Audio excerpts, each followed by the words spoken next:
Привет, мои дорогие! В данном видео я расскажу, как приготовить очень простое, но эффективное средство против кашля.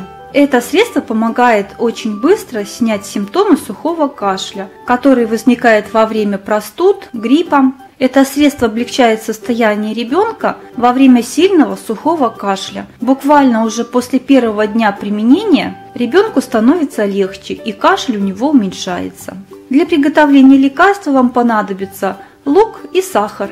Для маленького ребенка достаточно одной такой большой луковицы. Луковицу очистить и порезать на небольшие кусочки.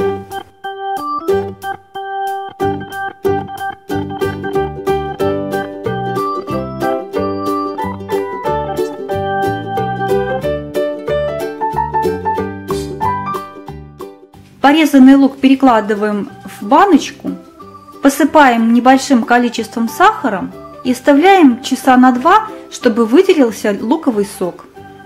На такое количество лука, я думаю, хватит 1-2 столовых ложек сахара. Ну вот, лекарство готово. Видите, там образовалась такая вот жидкость. Если хотите, можете сироп слить. Давать сироп ребенку 3 раза в день. И если у ребенка очень сильный кашель, бывает такой вот ребенок все кашляет, такое ощущение, что вот-вот выплюнет легкие, тогда сироп можно давать каждый час. И этот луковый сироп дает облегчение уже в первый день.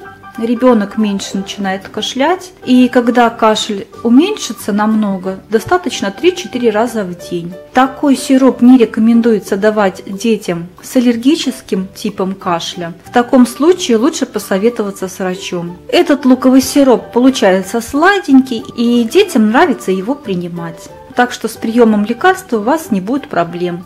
Вот и все, лечитесь, будьте здоровы. Хочется узнать ваше мнение, помог ли вам сироп. Пишите комментарии, ставьте лайки и подписывайтесь на мой канал. Всем пока!